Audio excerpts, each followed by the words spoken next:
pour 5 opérations d'acquisition-amélioration de logements sociaux. Il est vrai que Marseille est une des agglomérations les plus inégalitaires de France, où les disparités sont en train de s'accroître. On dit souvent que cette pauvreté se concentre essentiellement dans les quartiers nord, isolés pendant des décennies par la gauche socialiste d'abord, la droite ensuite. Mais il est important de rappeler que le centre-ville, autrefois prospère, a lui aussi considérablement décliné. Et la pauvreté bien présente, concentrée essentiellement dans les premiers et deuxièmes arrondissements de Marseille, dans des quartiers comme Noailles ou Belzunce. Le troisième arrondissement, quant à lui, n'est pas en reste puisque plus de la moitié de la population vit sous le seuil de pauvreté au point de faire de ce quartier l'un des plus pauvres d'Europe. Si la part des logements sociaux dans ce rapport est nettement plus élevée au nord qu'au sud, c'est bien à cause de la politique de la ville qui n'a fait qu'accentuer ce clivage nord-sud. Parmi ces dispositifs ou mesures héritées et prônées par la gauche, nous pouvons en citer deux. Les QPV d'abord, quartier prioritaire de la ville, et la loi SRU en 2000, qui est une loi donc de solidarité et de renouvellement urbain.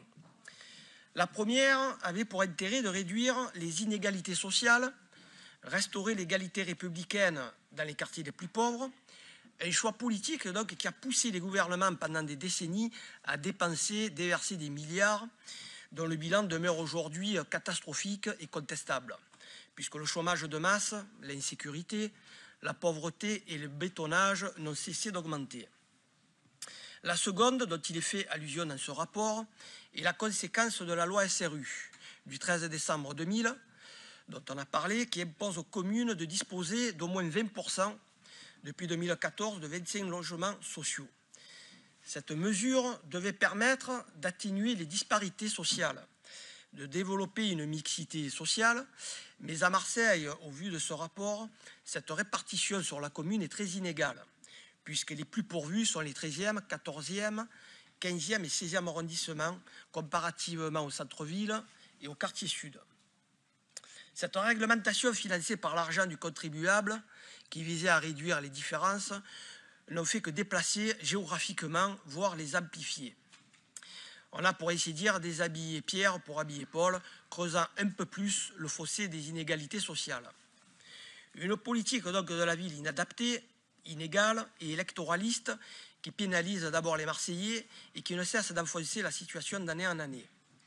Alors je me demande pourquoi, après avoir entendu crier au scandale à juste titre contre cette fracture nord-sud, vous nous proposez encore des rapports dans lesquels les logements sociaux sont dans les mêmes arrondissements. Est-ce que ce sont des promesses de campagne envolées ou votre idéologie de gauche qui a finalement repris le dessus? Pourquoi continuer de paupériser ces quartiers et d'y placer des familles toujours plus pauvres et toujours plus nombreuses?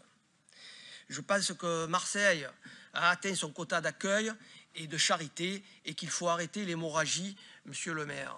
On s'abstiendra donc de voter favorablement à ce rapport. Merci.